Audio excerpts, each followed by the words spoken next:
Are you done? Sorry, we're being silly.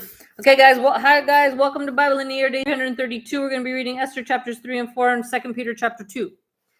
Esther chapter 3.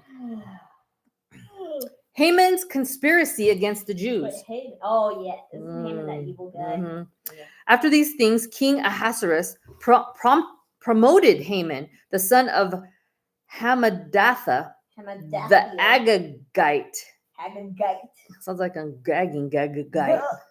And advanced him and set his seat above all the princes who were with him. All the king's servants who were within the king's gate bowed and paid homage to Haman, for so the king had commanded concerning him. But Mordecai would not bow or pay homage. Then the king's servants who were within the king's gate said to Mordecai, "Why do you transgress the king's command?" Now it happened, when they spoke to him daily and he would not listen to them, that they told it to Haman to see whether Mordecai's words would stand. For Mordecai had told them that he was a Jew. When Haman saw that Mordecai did not bow or pay homage, Haman was filled with wrath. But he disdained to lay hands on Mordecai alone, for they had told him of the people of Mordecai. Instead, Haman sought to destroy all the Jews who were throughout... throughout the whole kingdom of Ahasuerus, the people of Mordecai. In the first month, which is the month of Nisan, in the 12th year of King Ahasuerus, they cast pur, that is, the lot, before Haman to determine the day and the month, until it fell on the 12th month, which is the month of Adar. Then Haman said to King Ahasuerus,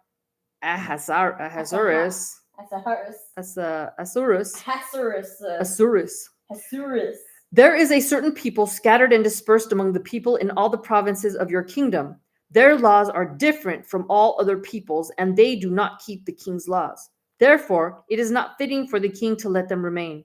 If it pleases the king, let a decree be written that they be destroyed, and I will pay 10,000 talents of silver into the hands of those who do the work, to bring it into the king's treasuries."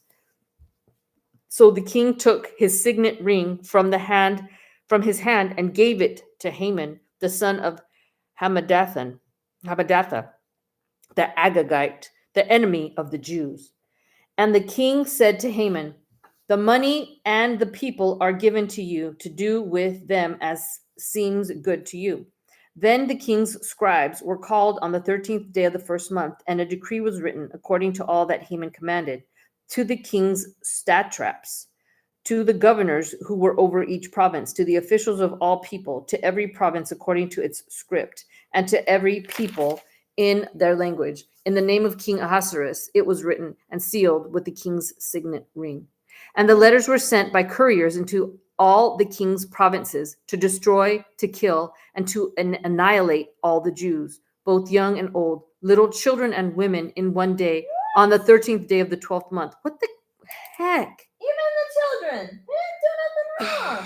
Which is the month of Adar, and to plunder their possessions. This is horrible. How can you be so cold-hearted, buddy? I don't get it. It's like Adam. Just because they have different laws and they're not, dude. Okay, a copy of the document was to be issued as law in every province, being published for all people, that they should be ready for that day.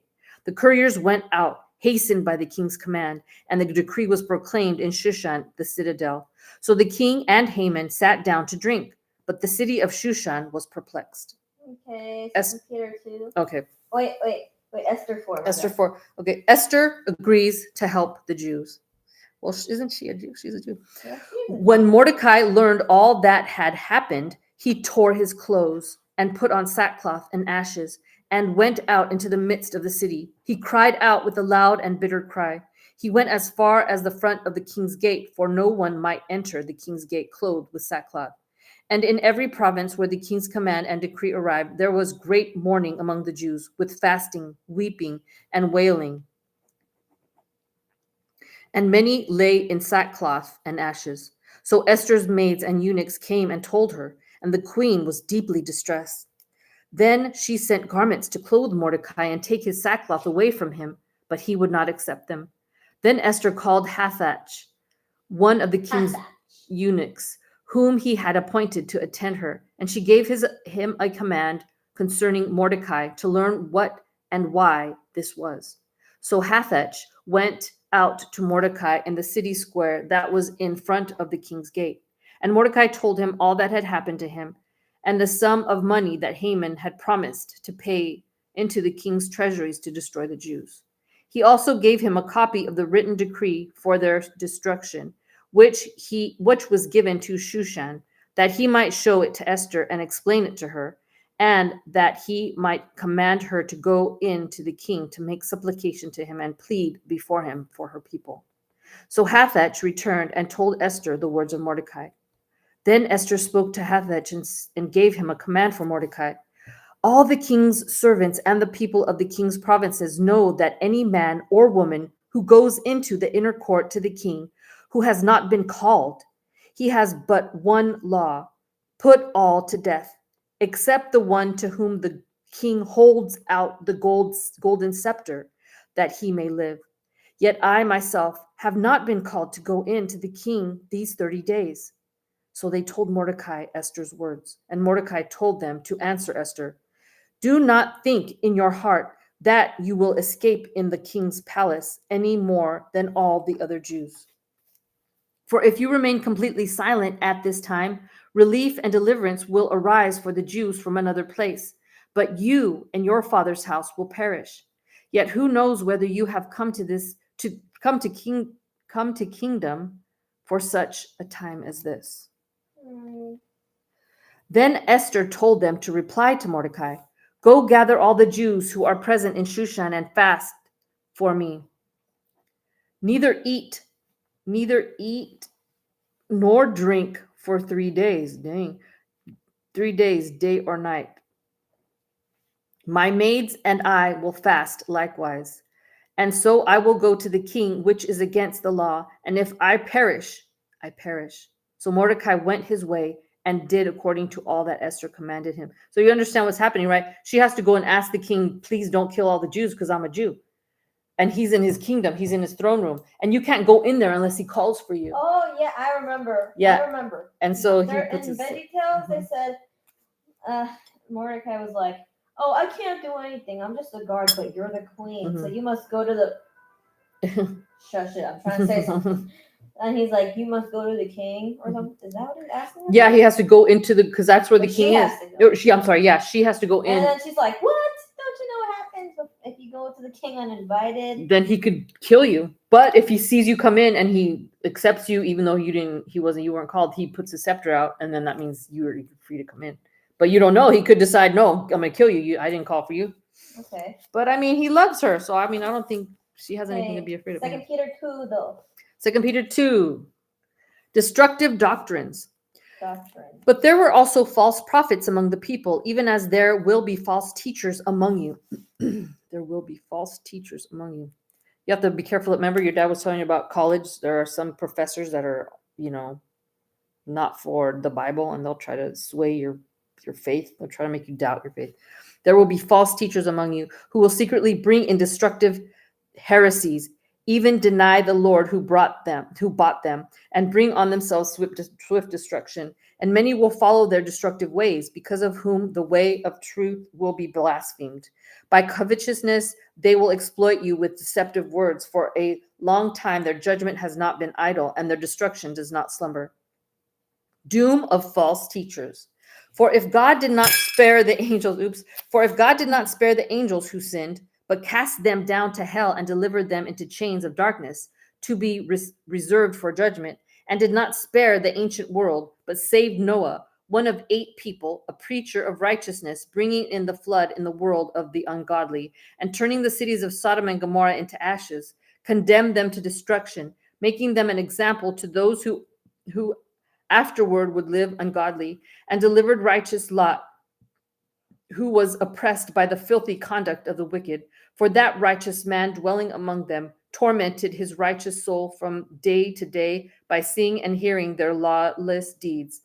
Then the Lord knows how to deliver the godly out of temptations, and to reserve the unjust under punishment for the day of judgment, and especially those who walk according to the flesh in the lust of uncleanness and despise authority, They are presumptuous, self-willed. They are not afraid to speak evil of dignitaries, whereas angels who are greater in power and might do not bring a reviling accusation against them before the Lord.